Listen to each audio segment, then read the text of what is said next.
That for me, right, was the moment that I traded a substance for a relationship, and that substance being food.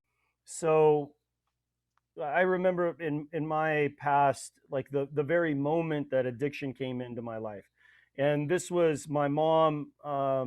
She was involved in some crime. We had been shoplifting, and I grew up in a home. Both my parents were addicted to drugs, so my mom would repeatedly take me out to steal with her as a little boy. She decides to leave me at the park with a bucket of chicken. Right? She had taken me to a lot of dope houses when I was a kid, but for whatever reason, this was a place that she couldn't take me. She was afraid to take me. So she leaves me at the park in Northeast Portland with a bucket of chicken. And I'm like sitting there eating this chicken as my mom drives away.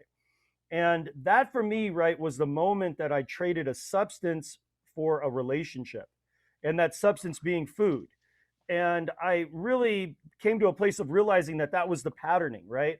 I didn't understand that I was in this relationship with source. I was in this relationship with the universe.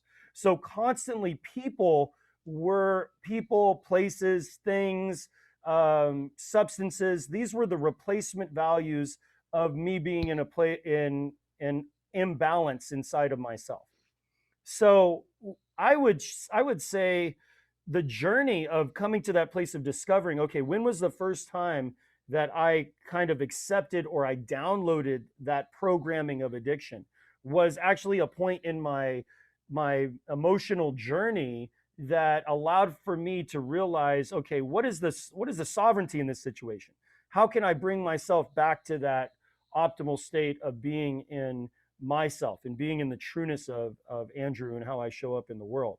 So, with the description of what you're talking about, it really took me to a visualization of that very first time where Nathan kind of began to accept this idea of performance and what that feels like to have the world's eyes on you.